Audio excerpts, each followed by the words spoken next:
Hi, welcome back to Community Conversations. I'm Tina Howard. Today I have a super fun couple with me. I have Rich and Beth Mewburn. Hi guys. Hey, Hi. Tina. Thanks for coming in today. Happy to do it. This will be fun because the two of you are, I guess I would call Hartwell's power couple. I love that because you're a small business owner that you own together, and the business is Gordon's Marine. Right. And you have owned Gordon's Marine for 3 years? 7. 6 or 7 Time years. flies. Wow, that's good. So, but Gordon's Marine is not your original career path. This is a business that when you moved back to Hartwell, you purchased and you're running now. Is that right?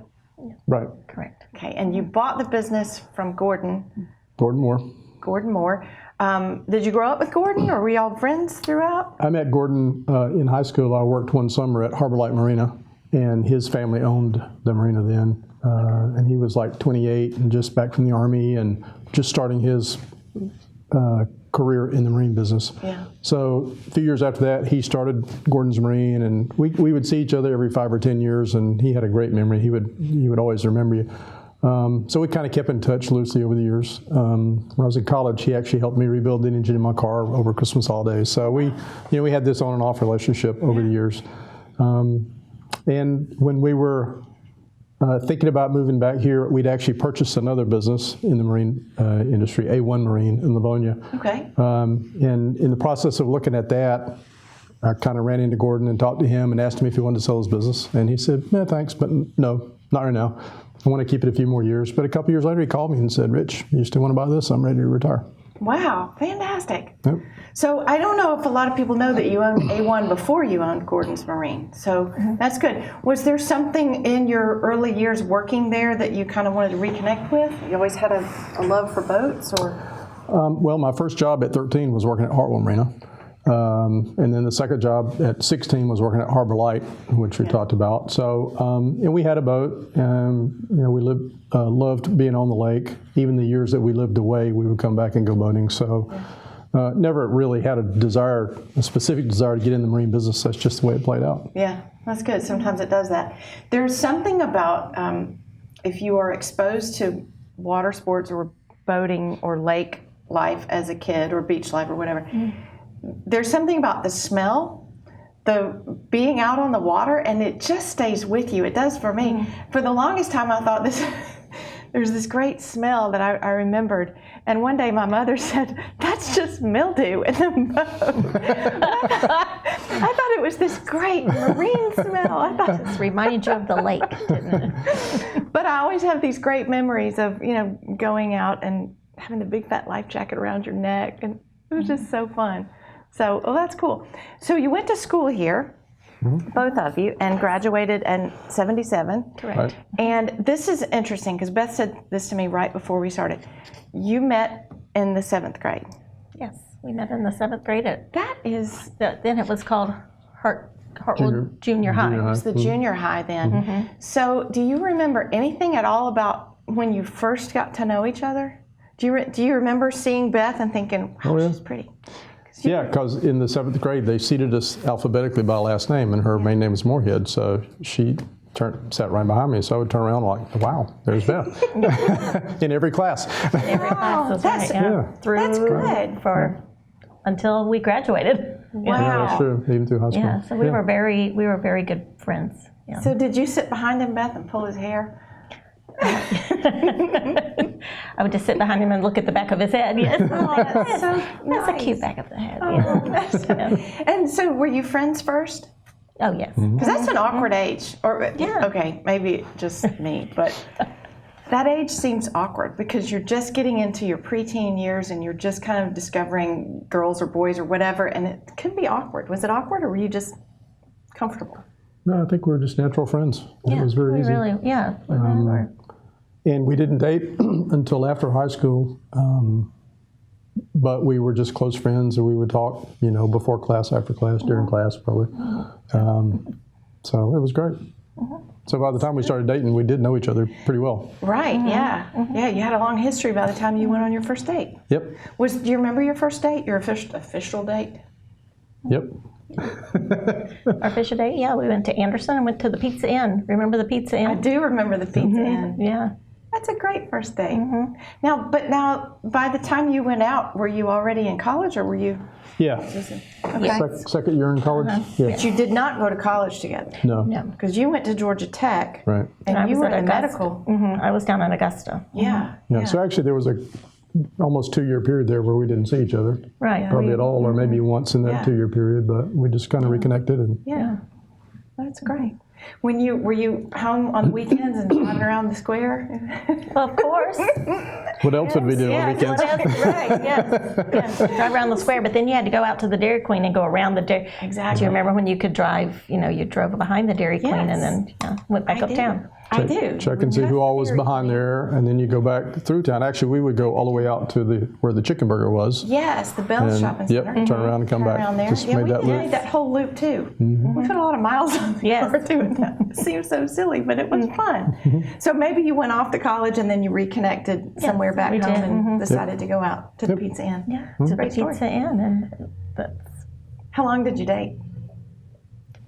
married in '82, so Yeah, so about 3 years. 3 years, about 3 years. Yeah. Yeah, because you were in different places, so that must have made getting to, and then not that far apart. So you and I have had this conversation, Beth, and Rich, you and I have too.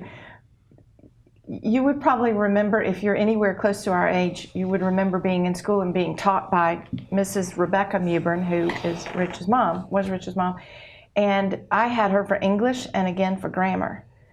And she was a wonderful teacher, and I adored the woman. I was also terrified of her because she was a little bit no nonsense. I mean, she was a petite, compact, very well-dressed woman, very well put together, and she would sit on a stool up close to the windows and lecture from there.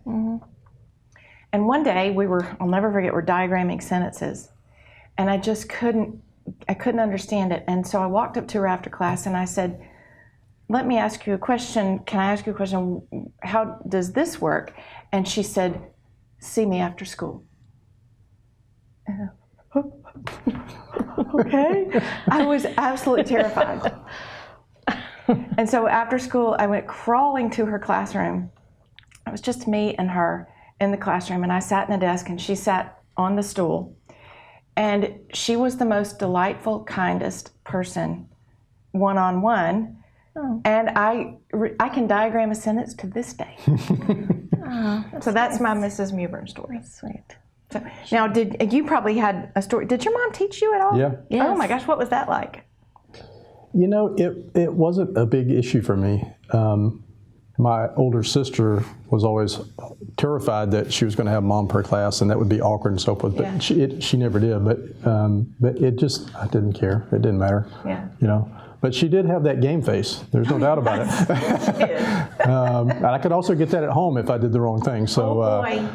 What kind of mom was she? Oh, she was great. You know, I remember kind of there was like before school, and then before I went to school as a kid, she stayed at home, and I remember, you know, playing around the house, and she sewed part time. She was a seamstress. Oh, wow. Part time. So before she went back to teaching, when I started school, she would be in the sewing room, which is also my bedroom, sewing clothes for people, and people would be coming over and so forth, and I'd be in and out of the house and just playing, but have a great time. And then when I started school, she went back to teaching. She'd taught before. And then I saw her more kind of as the teacher. Even at home, she's grading papers and, you know, that kind of thing. So she was stern, but very loving. I mean, we had a great home life. Did she laugh a lot? Some. But yeah, when she wasn't in work mode, yeah, she was a lot of fun. Or parenting mode. If you ask my kids if I laughed a lot, they'd probably go, no, just because, you know. Yeah. But as you grew up, and Right. you know, she probably, and she retired, she probably let down some of that game face a little bit. You're not going to believe this, but they used to go camping a lot. That was their. Oh, nice. I guess it's hard to see Miss Mewburn as a camper, Yes. but Yeah, yes. all our vacations were camping Yeah, vacations. they Yeah. camped And a I lot. imagine that would be a good counterbalance to teaching and having to be so professional all day. It'd be good to just relax and be out in nature. When you said she was a seamstress, it made me wonder if she made a lot of her clothes, because she was so put together. I mean, her outfits were beautiful. Almost all of hers. Wow. And many of mine too. We laugh a lot. She made these shirts for me in high school. What was the cloth? Gingham? It would be a gingham, and he had a blue gingham one day, and a green gingham the next day, and then a red gingham the next day. My mom made a lot of my clothes too. Yeah, mine too. My mom made my clothes too. So. That was a thing in Yeah. the 60s and 70s. It was kind of what a lot of parents did that. And a lot of kids, a lot of my friends wore clothes that I thought everybody's mother made their clothes. But that's not the case. That is not the case. My mom, fortunately, was a pretty good seamstress, so Mine was too. at least I didn't have to be embarrassed about, but she made me stuff that it was cool and I liked it. So that was a good thing. That was a good thing. Now, Beth, you grew up here too. Yes. And shout out to your peeps. Yes, so my mom and dad are Hazel and Gladstone Moorhead, and I grew up out in the country, out in Cannon was the address, so Okay. I went to Bethany Baptist Church, so more in that area, so we had some land out there. Yeah, nice. Yes, and my mom is still living there. Oh, cool. Yeah, it's Is wonderful. it farmland? That's good farmland out it that is. way. Yeah, that's good. And you went to Eagle Grove, I guess? I went to Airline. Airline. Okay. I was probably right on the border. Yeah? Yeah. Yeah. But I went And to you Airline. went to which elementary? Hartwell Elementary, 1st through 5th, and then 6th grade I went to Eagle Grove. Yeah. Okay. Okay. So that 7th grade is when you got to That- yeah. Right. junior high. Right. And your dad was Charles, right? And what did he do? I don't recall. So he worked for about 30 years for the company that's now called Georgia Farm Ag Credit or something like Okay, that. So okay. in the loan Financial business. services sector. Yeah. And then he did his own kind of land development projects. He became a licensed realtor, but he didn't really list and sell very many homes. He mostly would buy tracts of land out in the country and in the county, clean them up, subdivide them, and sell them off as smaller, 5 or 10 acre home tracts. So he was an entrepreneur as well. A little bit, yeah. Yeah. Yeah. And your family, did they have any, entrepreneurial activities they did? If they were farming, they were certainly. Well, my dad worked at Monroe for Okay. his career, so Okay. he really had 2 jobs because he really loved the land and loved to farm, and then worked his way up. I mean, he came right from the Navy from World War II, went to work at Monroe, and ended up being their electrical engineer. And my mom worked at Hartwell Garment Company. Yeah, Nice. but she also made my clothes, canned. We always had big gardens, so yeah, it's wonderful. Yeah. That's a good life. Good life. Do y'all have a garden now, or are you just too busy? I have some basil. I tried a tomato plant, so it didn't go so well. The deer here are really hungry. Yeah, they are. Yeah, you're right. Actually, as a kid, that was my first business venture. We had a big garden, and I had my own little portion of it, and had a produce stand out on the front, in the driveway, Did or on you the, really? on the road there for a while. That's yeah. cool. That is cool. So you had kind of an entrepreneurial bug early, didn't you? I guess I did, yeah. Yeah. Because, most kids would be like, I have to ride my bike or watch Leave It to Beaver, and you're out there working in your garden. And Yeah, well, I think my parents are always pretty clever in that there were chores you had to do, but just like that, I had to weed the rows in the garden or whatnot. But if I wanted, I could have my own section of the garden, and I could, yield the rewards of that work. yeah, So I as think long it was as you kind were of doing it yeah, anyway. exactly, right. Little incentive to have your own. That is very clever. Very clever of your mom and dad. What was your first job, Beth? I worked at United 5 and 10. It was in what we now call the Bells Shopping Center. Yes, I remember that. Yeah, I worked there. How fun. Yeah, I worked there when I turned 16, same thing, for my own spending money, and I worked there through college too. That's so, people who came of age when we made our own spending money. Our own Yeah. gas money, our own spending money, we yeah. made it ourselves. I worked at Sky City. Oh, I remember Sky City. I did. It always smelled like popcorn.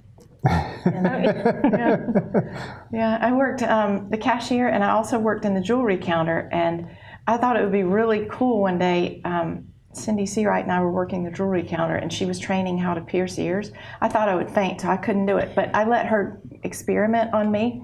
And they're still there today? They're still there, yeah. I didn't tell my parents about that, but anyway, that was a fun job.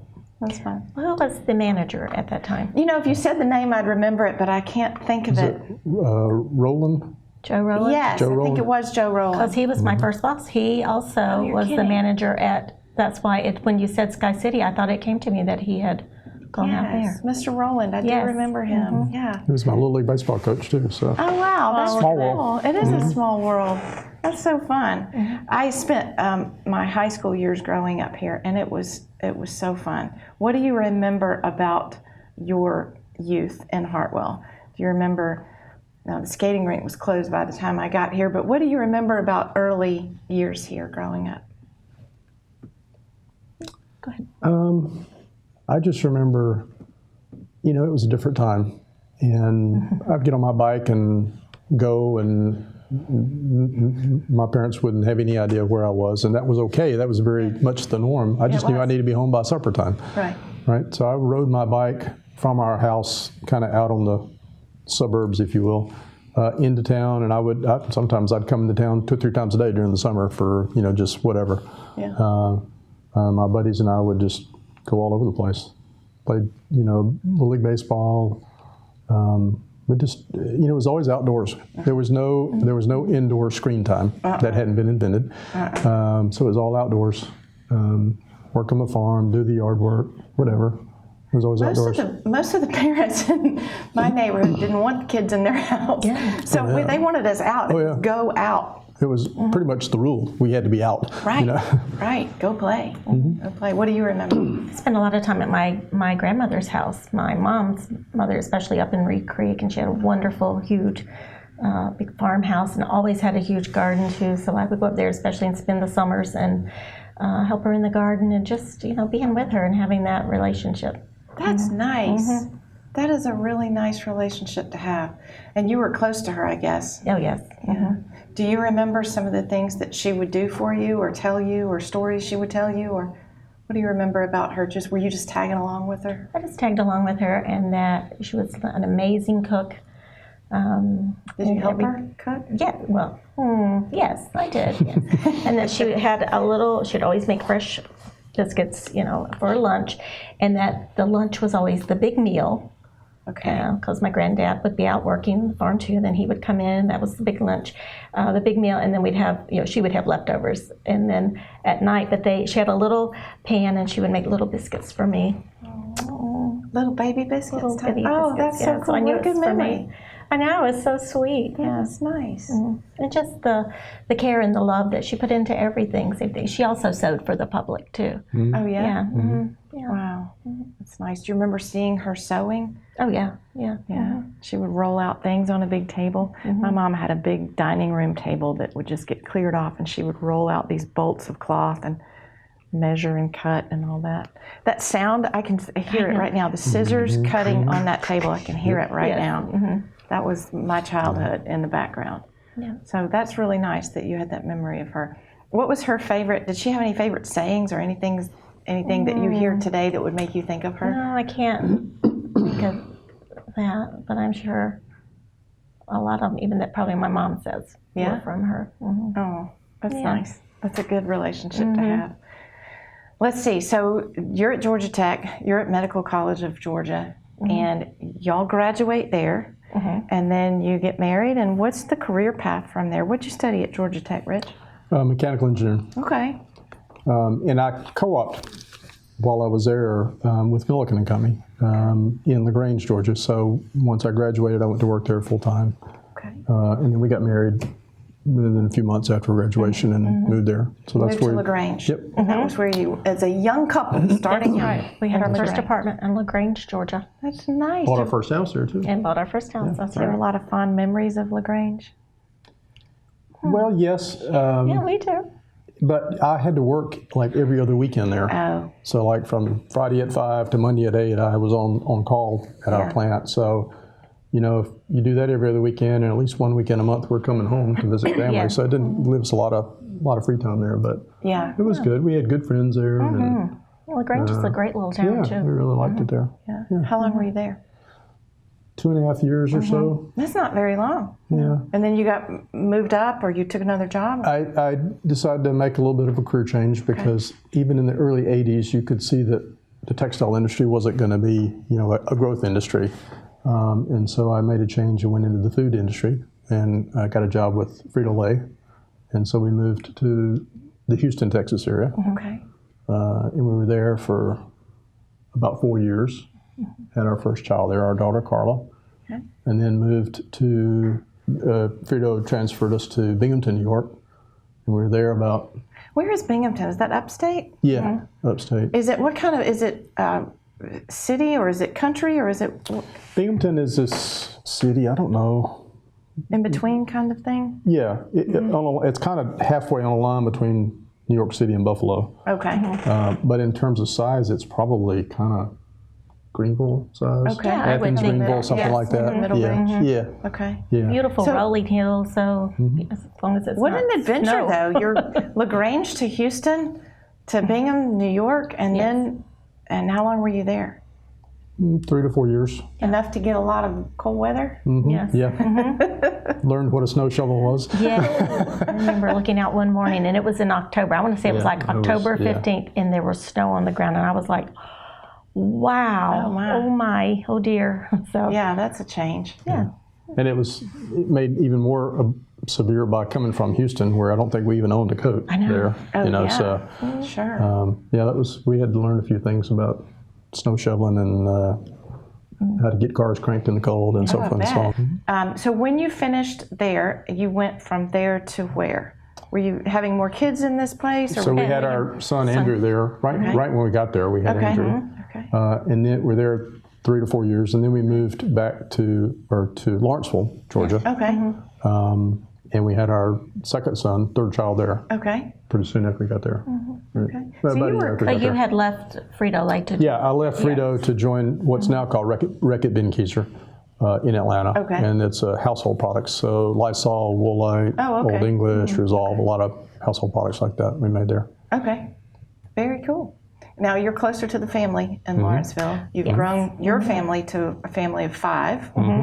So, and you're able to come back and forth a lot easier than being out of there. What was Atlanta like after leaving New York? Well, it was actually, we went from a kind of a smallish town in New York to a much bigger metropolitan area. So it was a whole different experience in that regard. And but it was also great what you were saying about being closer to family. And I think our kids would come up and spend a weekend or two with their grandfolks. And I think that was just an awesome experience for them. Yeah. So glad they had the opportunity to do that. Yeah, absolutely. Absolutely. Did your parents enjoy being grandparents? Oh yeah, Oh, yeah, they sure. really did. They did. Did they dote on the kids or were they? Oh, my mom still dotes on. Yeah. Oh, Yes, yes. that's sweet. I think they still know. Well, we can just go ask Granny, and she'll do it for us. Oh, yeah. Yeah. Oh, yeah. That's good. Which is wonderful. That's how it should be. is. But you still have more moves in store for you. Yep. So we're in Lawrenceville. Just interject and just say, but Lawrenceville is nothing like it is today. You know, Okay. that was 1982 to 92 to 95 is when we were in Yeah, 95. it was a little more good rural than it point. is today. Yes, yeah, that's a right. good point. Even yeah. when we go back to our old neighborhood to visit friends, it is the sprawl has really hit. Yep, that's true. No, Yes. it's true. It's true. And then you were moved to, is that when you went to Chicago after? No, not yet. Not we have a few yet. more moves Oh my still gosh, here. y'all have been everywhere. We have. So we left there. We went to Rochester, New York. We were there for about a year, still with the same company. Okay. And then from there, we went to Springfield, Missouri for about a year and a half. And then from there, we went to New Jersey. We lived in Sparta, New Jersey, kind of the far northwest corner of the state. Okay. And we were there about 4 years, 3 to 4 years. Okay. Still with the same company, and then we moved to, and everybody thought I was totally crazy when we did this, but we moved to Sao Paulo, Brazil, and we were I there. didn't know that. You didn't Yeah. know we were in Brazil? No. Yeah, and we were there about 2 years. Exactly. So that was 2 years. that whole Lawrenceville, Rochester, Springfield, New Jersey, and Sparta. That was all the time that I was with Reckitt Benckiser. Okay. And who took you to Brazil? Same Reckitt, company? yeah, Okay. yeah, Okay. right. And people thought you were crazy because you had 3 little kids, I guess. And the questions you got were like what? Why do y'all move? People thought we were in the witness protection program or something. Yeah, you know? you did much, move yeah. a lot. Well, we talk about this a lot. So we both grew up in one house from the day we were born until the day we went off to college. Never moved at all. And I started then moving. I've been moving nonstop, ever since. So I think I counted up at one time. I had lived in about 40 different addresses. Counting all the moves in college because I moved to a different place every quarter or whatever, and all the moves. And so it's just, and all our families for the most part live here, grew up here, and live here, and we were just the kind of the odd ducks in the family. Or I was the odd duck, and she was tagging along. Do you have siblings? I do. My brother Lynn, he still lives here too. He's in Hartwell. Okay. Well, that's good. So at least you knew maybe when you were moving everywhere that there was some stability here because you had some family members here maybe. That would help me anyway when I think about should I make that move and my parents are still here or whatever. And it was good for us because both sets lived here. So even when makes we it moved, so much easier. It did make it so much easier because look at all the big moves we had to bring little children back to celebrate Christmas. We didn't have to say, well, we can only stay here 2 days because now we need to go to, North Carolina for 3 days kind of thing. So that made it much easier. I can see that. So a lot of people live, as you said, in one place their whole lives. And there's benefits to that, certainly. You grow your deep roots and you see things evolve over time. Have you been able to apply any insight to your situation having moved so much? And what are the benefits of being in all these different places? Flexibility.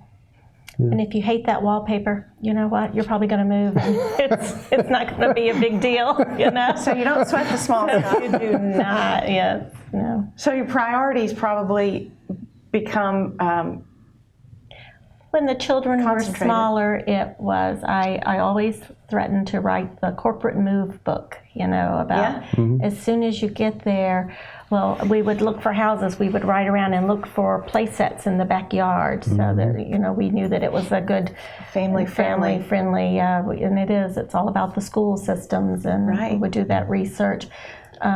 We kind of went against the established thinking. We would not wait until summer to move. We would move. We did not want to move in the summer. We wanted to move during the school year, so that as soon as we got there, kids were in school, making friends, getting plugged into things. Because if you move in the summer, there's no way to get connected. So the kids just sit around all summer, waiting, wishing they were back where they used to be. Right. So You're right. It is against the.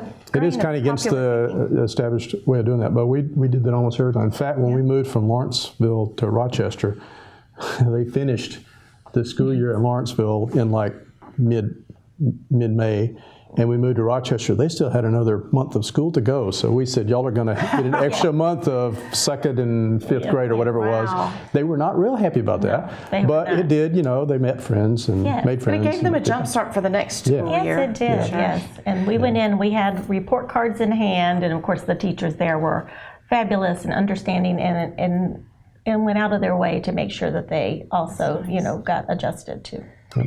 You also have to hone your, I guess, some maybe personality traits. A lot of people that grew up in the military, in a military family, for example, say that they were able to read a room quickly or make friends quickly or be able to assess a situation and try to figure out how to fit in or how to make people laugh or how to connect with people. Sure. What are your thoughts on that? I think definitely our kids all are very good at going into a new situation now because they've done it so many times. And I think the things you said about read a room and find out how to find your friends in that room, they're all very good at. And of course, there's downsides to that, all those moves, of course, as you talked about, but that was one of the upsides. So when our daughter, for example, went to college, a lot of kids go to college and that's the first big move away from home, and that's can be a difficult experience. Traumatic, yeah. Carla was fine. There's no issue. In fact, all our kids were. All of our kids. Because they were kind of used to that. They were used to being the new kid. So, right. Resilient, Yeah. That is a great trait to gift your kids with, the ability to handle themselves when the situation around them changes. That's a good thing. And you're right, a lot of kids don't have it. A lot of kids have been in the same place for so long. A lot of adults have been in the same place for so long. Yeah, and it was good for us too because we have great friends all over the world now. Right. Right. And we, I think we have such broader perspectives having lived in different areas of the country or different countries. That's what I was going to get at earlier. Yeah. But what makes you think that? With that, we've got access to the internet. We've got the world on the internet. What makes you have a broader? Because you're actually in it and experiencing it. Yeah. Well, like for example, when we were in Brazil. we lived in corporate housing, and our close group of friends, a lot of them were Walmart expats who were there. So we had a group of friends that we could kind of retreat to and feel comfortable with. But to live there, you had to get out in the country, in the city, and you had to experience things. And back then, this was 2002. There was very little English spoken there, so we had to learn the language to be able to go to the grocery store, to the drugstore, to the doctor, to get gas in your car. You really had to learn the language. So we learned it all. We all learned it pretty quickly. yeah, Everybody else quicker than me. But Well, his business was all in English at the level he was there. So officially, but Yeah. as soon as there became a major problem, everybody reverted to Portuguese. And so you really need to learn. But anyway, you had to kind of immerse yourself in the local culture. And Sao Paulo was a huge city, a lot of poverty there, and you could not avoid that. And so you saw it firsthand. Our kids saw that I was going firsthand. to say, your kids probably saw it for the first time, really. And I think, I'm sure today you go on the internet and see that, but being there in amongst it is very impactful. And I think our kids were really, grew from that experience a lot. I'm sure they did. they want to go back. They've That's all right. said, "Oh, we want to do a trip back." Yeah. Yeah, it was wonderful. It was like a field trip every day. You saw something new every day. Isn't it a city of art, too? A lot of art Mm-hmm. there? Art and architecture Yeah, are beautiful architecture. big influence there. Yeah. Interesting. I remember that from a college class that I had. I've never been there, so I don't know anything about it, but I just remember the paintings and the architecture in my class. So that's interesting. Did you take any Spanish that might have prepared you for Portuguese a little bit, or was it just a deep dive? I think you took French, didn't you, in high school? In high school, Oh, yeah. wow. So And I that didn't help. take any foreign language. No. But that was in high school, French was an academic exercise. It wasn't something you really had to live and rely on. So I found really Portuguese was my second language. They say your second language is really the most difficult one to learn because you have to learn how to learn a language. Because we just grew up in English, right? And we don't, you just learned it kind of intuitively as a kid growing up, right? You don't have to really work at it, Right. so to speak. But Portuguese was very difficult for me. Yeah. But we got it. We got to the point where we were all yeah. pretty functional. And our youngest son, Taylor, was the fastest to pick it up and the bet. best speaker and had the best He was only in accent elementary and school. dialogue and tonation and so forth. Oh, And yeah. he was really good. That's interesting. Can he still speak it? I'm sure if we We pushed all him to, we can could. Yeah. if we. Yeah. I went back to Brazil a few years after we left there on business with a group of all English speakers, and I went because of my role in the company, but also because I had been there before and might be able to speak a few words of Portuguese. And when we arrived at the airport, and from there to our way to the hotel, the first few hours I didn't understand a single thing anybody said, and I thought, oh no, this is really bad. But 3 days later, I made a presentation in Portuguese. I mean, it all kind of comes back. Wow, and, that's interesting. But it was just really, I was freaking out for a few days. A few minutes there. And last year, the Y always has Brazilian kids come, and we kept 2 of the boys for a week. And by the end of the week, I was talking with them pretty. fluent again. Yeah, right. So it's there. It doesn't yeah. go away. Yeah, right. That's so nice. Because you certainly wouldn't use it around here except for when the having Brazilians exchange come. students, Yes. right? But our boys actually did the reverse. Instead of having Spanish first, they learned Portuguese, and then when they came back to the States, they took a lot of Spanish, and it's a lot of similarities. So it was it was kind of easy for them for their. That's awesome. Yeah. And getting to live amongst people who are different, especially outside of the States, that's just so different. Just because you see how how their government does or doesn't work. Right. Some of the poverty, as you mentioned, we have our concept of poverty, but that is, where the government catches you. And in some countries, I don't know about Brazil, but in some, there is no safety net. No. And Brazil is that's very, very much like that. No safety net, or very little safety net. very, very hard for a lot of Americans to see because we just are not used to that. So, anyway, so after Brazil, came back to the States, And then we went to Chicago. and then to Chicago. Okay. Yes. Right. Going from hot to cold. Yeah. We seemed to like doing that. For But some reason. Chicago must have felt like complete civilization after being in Brazil? Because it's so Yes, structured. and in some ways it was hard to transition back to that. It was hard Really? to repatriate. It was. Because we moved to Naperville, which is a western suburb of Chicago. We were about 45 miles from the city, and it was just, we'd worked so hard to become acclimated to, and speak a different language and appreciate everything Brazil had to offer. And then it was hard to come back to the States. It was, especially to Naperville, which was a very Kind of suburbia USA kind of thing. suburb, yeah. And very I think people beautiful. would be surprised to hear that. That you had took a some little difficulty while. on Yeah. reentry. Yeah, it wasn't hard that we, in the sense that we didn't want to do it. Yeah. It was just we had gotten kind of accustomed to the culture and the challenges, and there's big everyday challenges for people in Brazil, and the challenges in Naperville were not quite so severe in some cases. So it's just a different perspective. It was just kind of took all of us, the kids as well, kind of a little time to adapt back to that. We take a lot of things for granted here, and we learned not to in Brazil. Yeah. Even like the paper towels, there was one kind of paper towels, and they were very thin. And and here there's like an entire aisle of paper towels. It was an adjustment. And I guess that stays with you, that appreciation for things that you didn't see or didn't have in Brazil. When you come back, maybe you notice there is a whole aisle of paper towels now that you didn't really pay attention to before. Yeah, I think it stays with you because it changes you. Yeah. There were shortages of things routinely in Brazil, and Like first we're like gasoline or imported like- things like the water, Yes. water at our house. Just might or might not be running today. Oh, wow. Yeah. But we learned to deal with that, and things at the grocery store might be out from time to time, and you deal with that. Yeah. It's no Like big deal. milk. I only could get a half a quart of milk at a time. There was Because no most- gallon jug. Yeah, because the vast majority of milk was powdered milk there. Yeah, because a lot of people Because did not have refrigeration and so forth and so on. So they would literally be in a grocery store the size of Ingalls here, there'd be like 4 to 6 bottles of milk Yeah.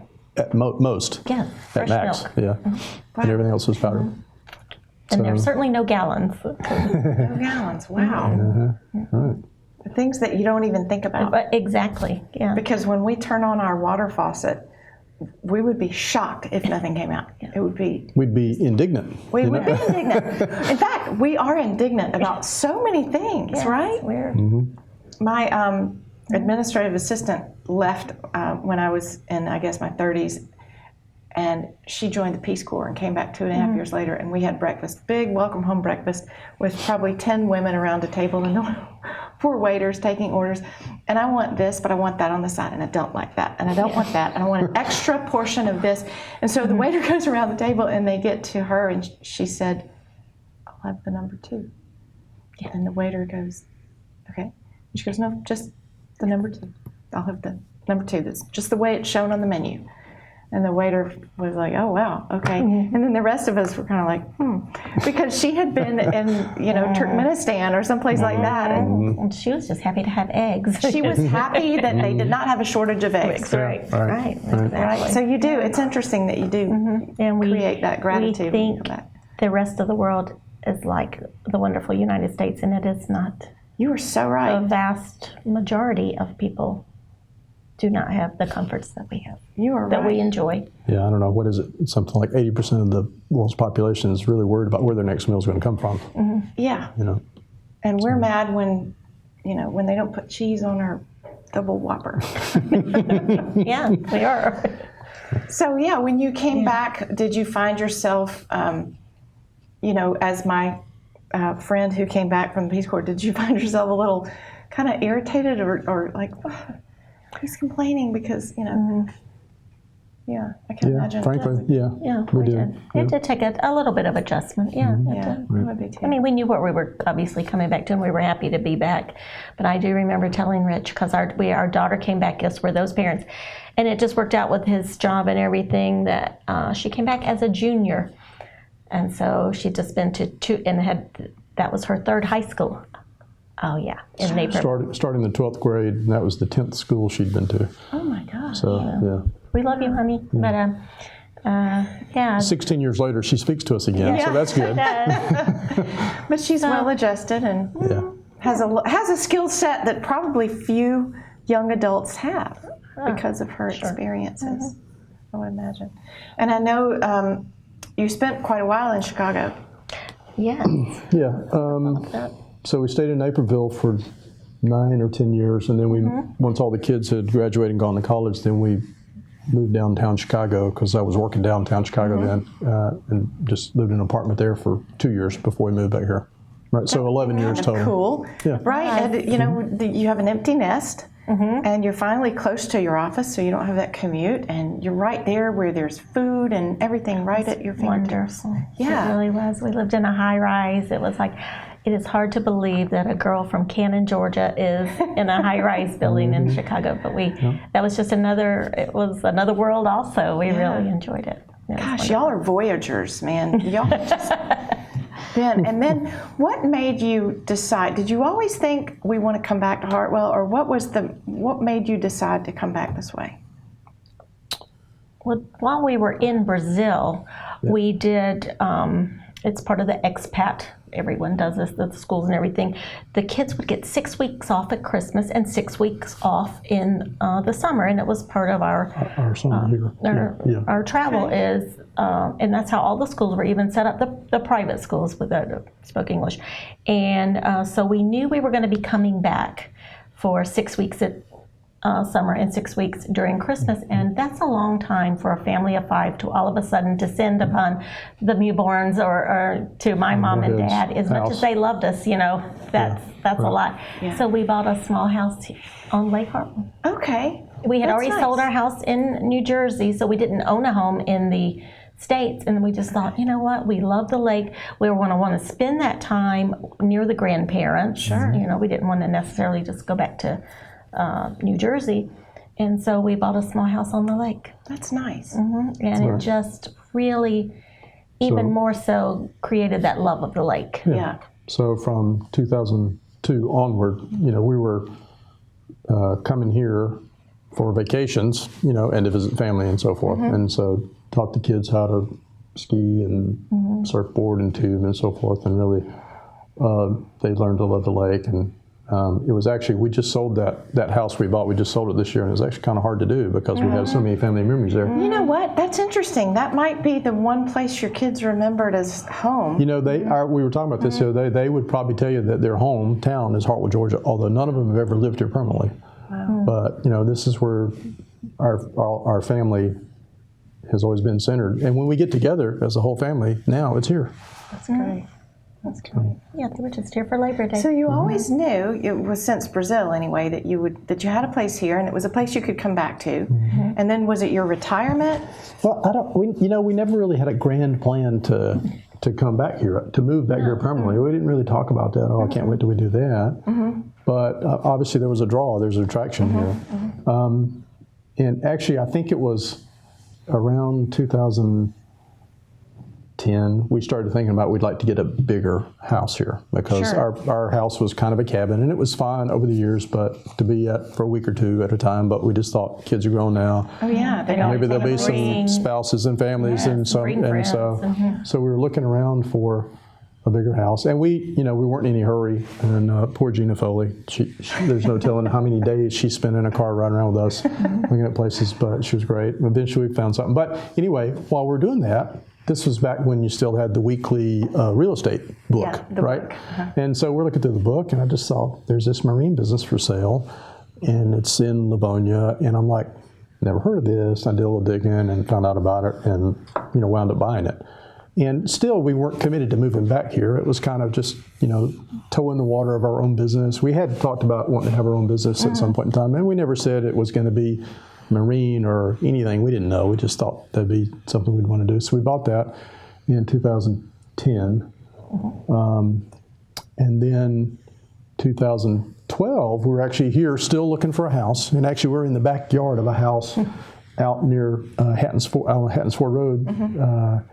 And my phone rings, and it's Gordon Moore saying, "Richard, you want to buy this business?" So it all kind of came together. Once we bought Gordon's, then we're like, yeah, we're definitely going to move back at some point in time. But I still had 2 or 3 more years of work to kind of finish up my assignment there. And then we actually moved back in 2014, and I commuted back to Chicago for a year until I finished that. Wow. And then we were here full time. So it just kind of all happened. It all evolved. It wasn't a really, well thought out plan, so to speak. It just happened. That worked out well, though. Yeah. I think when you're an employee, you dream of having your own business.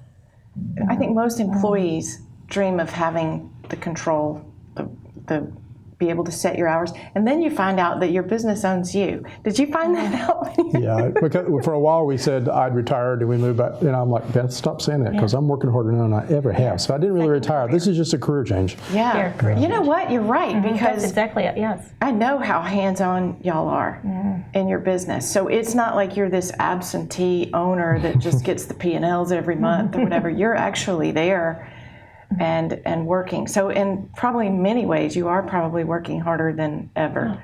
It's probably more of a 7-day-a-week kind of thing. Yeah.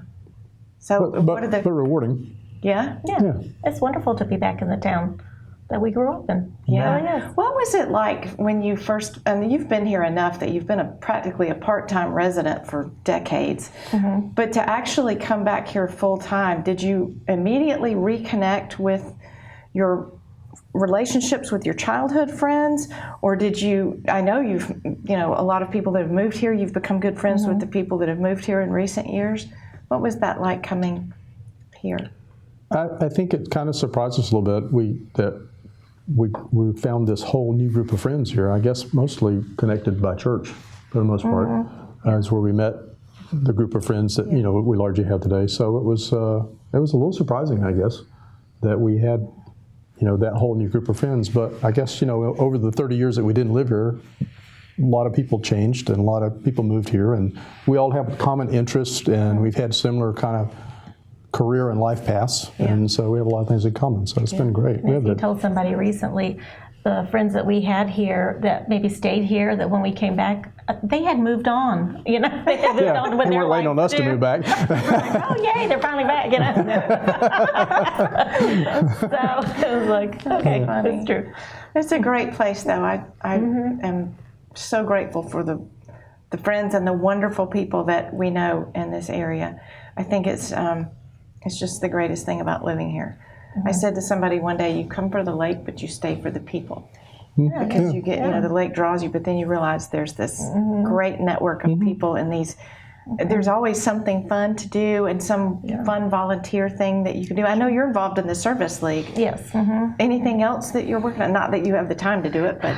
I'm involved with the DDA too. Not as much as I would like to be, but I do try to help them out too and volunteer for them too. And Service League keeps you busy, right? Service League does. We're always doing something, which is wonderful. The Tour of Homes will be coming up soon. Tour of Homes, people. Tour of Homes on December 14th. Never thought that would be something that I would like, just because I'm not good at decorating, and I'm not somebody that looks at house magazines or anything.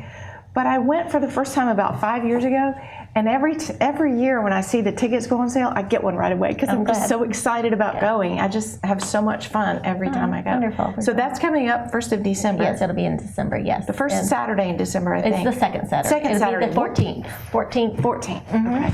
All right, get your tickets through anybody in the Service League, right? And all through anybody at the Service League, and all the money goes into our literacy account.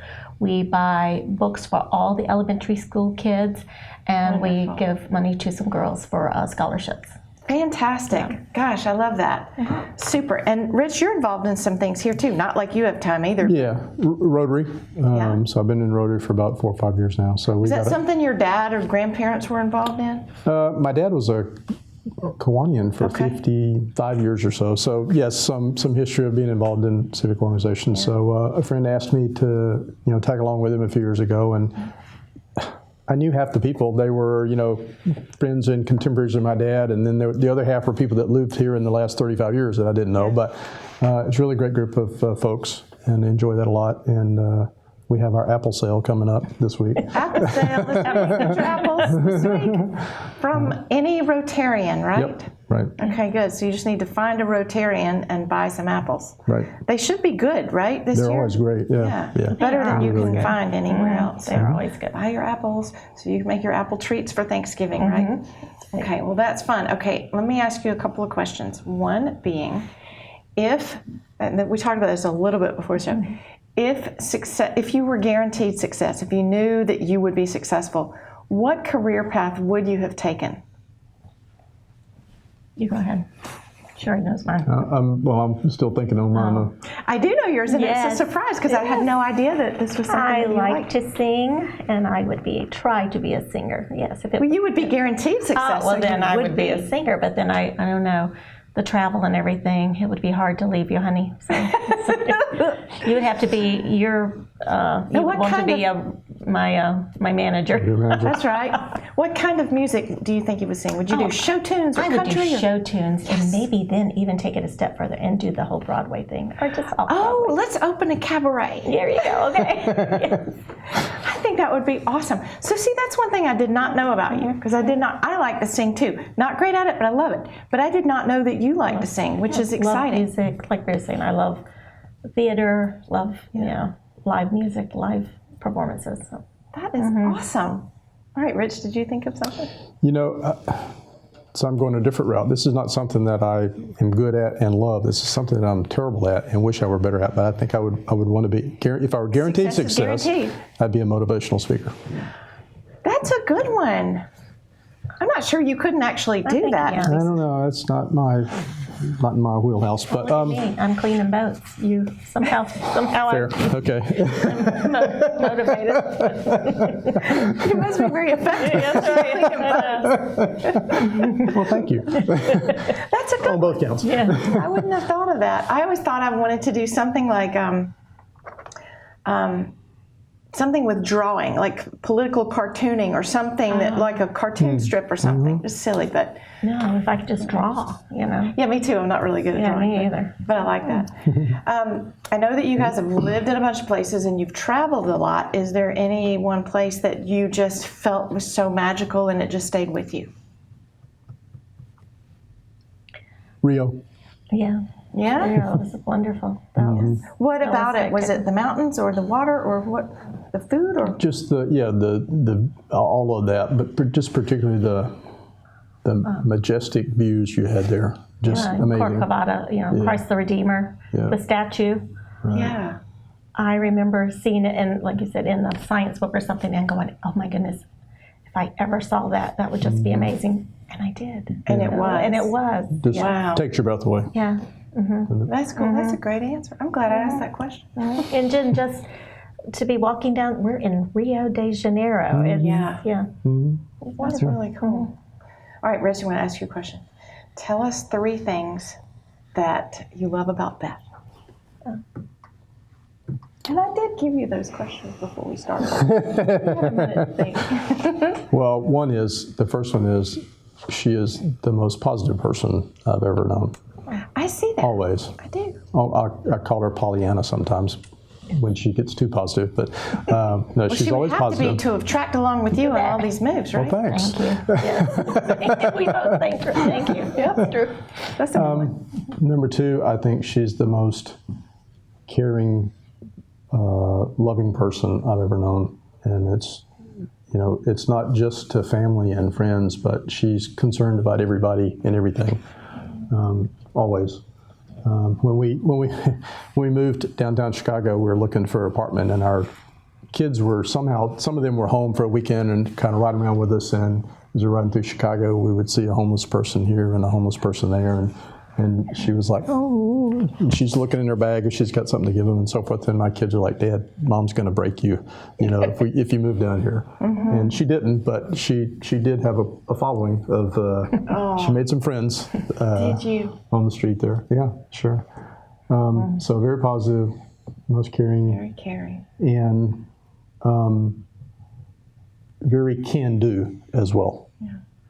It just doesn't matter whatever the challenge that we ever faced, and we've been so blessed in so many ways. But you move, and there's a challenge. The kids don't make a friend today. She's always very can-do. Well, positive, but also here's a plan. Here's what we're going to do about it, and here's how we're going to fix that. So. And those are 3 great traits to have in a partner. That is so awesome. That's great. We've been together known each other since the 7th grade, so we have learned a lot about each other. Know each other That's right. better than anyone else knows you, probably. Because at this point, for you've sure. been together longer than anybody else has known you. That's a blessing, because as you moved and your worlds changed over and over and over, you had each other that was, the same. And the same with our kids with every move. Of course, there was a couple of weeks, before any of us made friends, that it was us in our home together, and, and we learned to be good buddies. We enjoyed being together. So. That's great. Yeah, particularly the Brazil trip. Oh, yeah. Relocation. Long trip. Trek. Yeah. Because But you we had to really, pull together, right? Yeah, we really did. It really did. It would have been really sad and uncomfortable if, somebody was like in the room all the time, like crying and wanting to go home. And there was really none of that. No. Not even, on occasion, maybe me. But Sunday afternoons, we had a Beth watch sometimes. That's awesome. yeah. Rich, who is your biggest influence in your life? Is that somebody from your family or somebody from your I think teacher? I think both my mom and dad had huge influence. Mom, because of I spent a lot of time with her, because of school, and we rode to school together most of the time, and so forth and so on. And my dad, we spent a lot of one-to-one time together too. As a young kid, when he was with the ag credit business, a lot of times on Saturdays, I would go to work with him, and we would ride around and go to some farm he needed to go look at, and then we'd stop and get lunch, and lunch could be anything from a can of sardines to hoop cheese or whatever. It wasn't gourmet lunch, but we just had a great time. And I think he taught me a lot about on the farm the day-to-day chores and the need to be accountable and take care of things. So I think both my parents had really made were a big influence on me. Yeah. That's good. That's awesome. Good testimony to your parents. How about you, Beth? Anybody? That's very much my mom. Yeah? My mom and she's so kind and wise and calm. Nothing really flusters her, and so I'm trying to be more like my mom. That's awesome. Just a shout out to your mom, because hopefully she will see this, and I know she's really proud of you and everything. Well, that is great. Well, this is an hour. It's over. I can't believe it was fast. We could keep going. And then Wes would just trim all the stuff. But that's as far as we've moved, though, So back to Hartwell. Any thoughts on the future? You see yourself being an old man still owning these marine, maybe other businesses, or but it's like, no. I really enjoy it. It's very rewarding. It's hard work, but it is rewarding in a different way than I ever experienced in the corporate world. Although I loved my corporate jobs, and it was very rewarding in a different way. And so I just like, though, that we're in our community and we're providing a service, helping people enjoy the lake. It's like I said, it's just very rewarding. So no, I'm not looking to do more things right now, but it's hard to think about slowing down too. Although we will at some point in time. That's great. That is great. And your and Gordon Marine has an A1 Marine. They have boats for sale, Right. and offer services, repair services, Right. winterizing, storage of boats, Storage, right. Sales, service, storage, cleaning, sales, service, storage, and cleaning. cleaning. Did I cover it? That's pretty much it. And you have a great reputation with anybody that's done business with you guys. It's been just so pleased. And the interesting thing is that the people that you have worked with in either selling a boat or servicing a boat, you have stayed good friends with, which is a testament to how much you care about the business and about making sure that people get the right deal or the right service. which is great. We are so lucky in this community that you guys decided to come back. Oh, thanks. So- We're lucky too. Yeah. Well, thank you for being here. Thanks, Tina. We appreciate it. And thanks for joining us on Community Conversations. Thanks, Wes Bailey, for being the fabulous director that you are. We'll see you next week.